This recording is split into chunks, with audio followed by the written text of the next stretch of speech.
اس شدید ترین سردی میں، اور جب گیس اور بجلی آنکھ مچولی کھیلے، تو ہم بخاری صاحب کا ساتھ لیتے ہیں۔ ان کے کچھ مضامین جو موسم گرما دیں، تن بدن میں ہلکی پھلکی سی گرمائش کو سرات دیں اور موسم کا مزہ دوبالا کریں۔ آئیے دیکھتے ہیں آج بخاری صاحب ہمیں کیا سناتے ہیں۔ بخاری صاحب لکھتے ہیں عشق کا سنیما۔ سنیما کا عشق، سنیما کا عشق عنوان تو عجب ہوس خیز ہے، لیکن افسوس کہ اس مضمون سے آپ کی تمام توقعات مجروح ہوں گی، کیونکہ مجھے تو اس مضمون میں کچھ دل کے داغ دکھانے مقصود ہیں۔ بیچارے، اس سے آپ یہ نہ سمجھیے کہ مجھے فلموں سے دلچسپی نہیں، یا سنیما کی موسیقی اور تاریخی میں جو ارمان انگیزی ہے میں اس کا قائل نہیں۔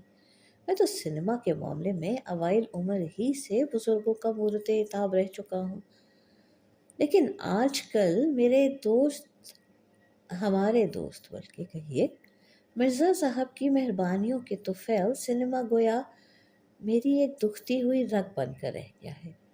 جہاں اس کا نام سن پاتا ہوں، بعض درد انگیز واقعات کی یاد تازہ ہو جاتی، جس سے رفتہ رفتہ میری فطرت ہی کچھ بھی سی بن گئی ہے۔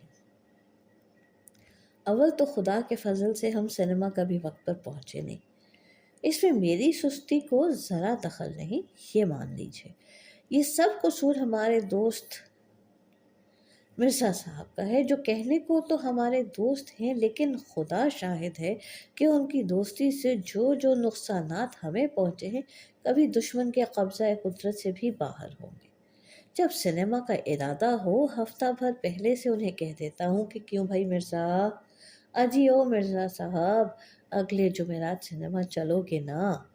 میری مراد یہ ہوتی ہے کہ وہ پہلے سے تیار رہیں اور اپنی تمام تر مصروفیات کچھ اس ڈھب سے ترتیب دے لیں کہ جمعرات کے دن ان کے کام میں کوئی حرج واقع نہ ہو۔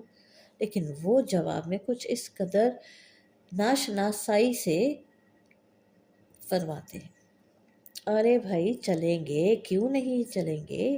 کیا ہم انسان نہیں؟ ہمیں تفریح کی ضرورت نہیں ہوتی؟ اور پھر کبھی ہم نے تم سے آج تک ایسی بے مروتی بھی برتی ہے کہ تم نے چلنے کو کہا ہو اور ہم نے تمہارا ساتھ نہ دیا ہو؟ اب بھلا ان کی اس تقریر کو سن کر میں کیا کہتا؟ میں کھسیانہ سا ہو جاتا ہوں، کچھ دیر چپ رہتا ہوں، پھر دبی دل زبان میں کہتا ہوں، بھائی اب کہ ہو سکا تو وقت پر پہنچیں گے، ٹھیک ہے نا؟ میری یہ بات سن کر عام طور پر ٹال دی جاتی ہے، کیونکہ اس سے ان کا ضمیر کچھ تھوڑا سا بیدار ہو جاتا ہے۔ خیر، میں بھی بہت زور نہیں دیتا، صرف ان کو بات سمجھانے کے لیے اتنا کہہ دیتا ہوں، کیوں بھائی سنیما آج کل 6 بجے شروع ہوتا ہے نا؟ مرزا صاحب عجیب معصومیت کے انداز میں جواب دیتے، بھائی یہ ہمیں معلوم نہیں ہے،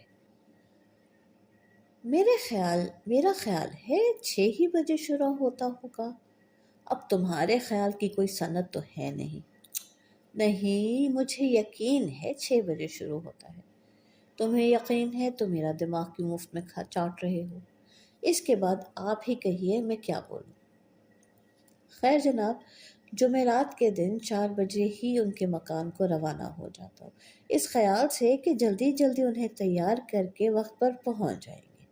دولت خانے پر پہنچتا ہوں تو آدم نادم زاد مردانے کے سب کمروں میں گھوم جاتا ہوں، ہر کھڑکی میں سے جھانکتا ہوں، ہر شگاف میں سے آوازیں دیتا ہوں، لیکن کہیں سے رسید نہیں ملتی۔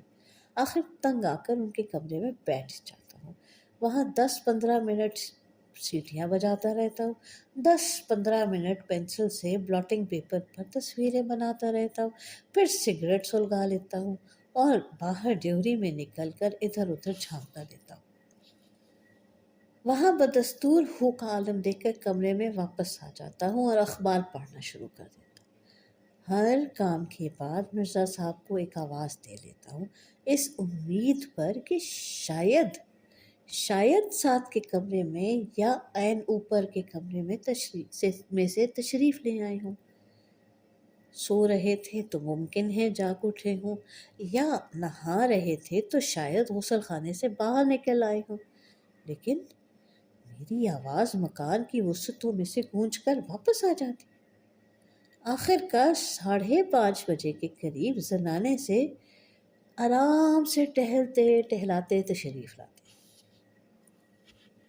میں اپنے کھولتے ہوئے خون کو قابو میں لا کر متانت اور اخلاق کی بڑی مشکل سے مد نظر رکھ کر پوچھتا ہوں، کیوں حضرت آپ اندر ہی تھے؟ ہاں، میں اندر ہی تھا۔ میری آواز آپ کے نہیں سنی؟ اچھا، یہ تم تھے، میں سمجھا کوئی اور ہے۔ آنکھیں بند کر کے سر کو پیچھے ڈال لیتا ہوں اور دانت پیس کے غصے کو پی جاتا ہوں۔ پھر کانپتے ہوئے ہونٹوں سے پوچھتا ہوں، تو اچھا اب آپ چلیں گے یا نہیں؟ ہاں، وہ کہاں؟ ارے بندہ خدا، آج سنیما نہیں جانا تھا؟ ہاں، سنیما سنیما، یہ کہہ کر وہ کرسی پر بیٹھ جاتے۔ ٹھیک ہے، سنیما، میں بھی سوچ رہا تھا کہ کوئی نہ کوئی بات ضرور ایسی ہے جو مجھے یاد نہیں آتی۔ اچھا ہوا تم نے یاد دلا دیا، ورنہ مجھے رات بھر الجھن رہتی۔ تو چلو پھر اب چلیں۔ ہاں وہ تو چلیں گے ہی، میں سوچ رہا تھا آج ذرا کپڑے بدل لیتے۔ خدا جانے دھوبی کم وقت کپڑے لایا ہے یا نہیں۔ یار ایک تو ان دھوبیوں کا تو کوئی انتظام کرو تم۔ اگر قتل انسانی ایک سنگین جرم نہ ہوتا تو ایسے موقع پر مجھ سے ضرور سرزد ہو جاتا، لیکن کیا کروں، اپنی جوانی پر رحم کھاتا ہوں، بے بس ہوتا ہوں اور صرف یہی سوچ کر سہ جاتا ہوں کہ مرزا بھائی اللہ تم مجھ پر رحم کرے۔ میں سنیما چلنے کو آیا ہوں، دھوبیوں کا انتظام کرنے نہیں آیا۔ یار بڑے بدتمیز ہو، 6:45 بج چکے ہیں اور تم جوں کہ توں بیٹھے ہو۔ مرزا صاحب عجب مربیانہ تبسم کے ساتھ کرسی پر سے اٹھتے ہیں، گویا یہ ظاہر کرنا چاہتے ہیں کہ اچھا بھائی، تمہاری تو فلانا خواہشات آخر ہم ہی پوری کر دیتے ہیں۔ چنانچہ پھر یہ کہہ کر اندر تشریف لے جاتے ہیں کہ اچھا کپڑے پہن کر آتا ہوں۔ مرزا صاحب کے کپڑے پہننے کا عمل اس قدر طویل ہے کہ اگر میرا اختیار ہوتا تو قانون کی رو سے انہیں کبھی کپڑے اتارنے ہی نہ دیتا۔ آدھ گھنٹے کے بعد وہ کپڑے پہنے ہوئے تشریف لاتے ہیں، ایک پان منہ میں اور دوسرا ہاتھ میں۔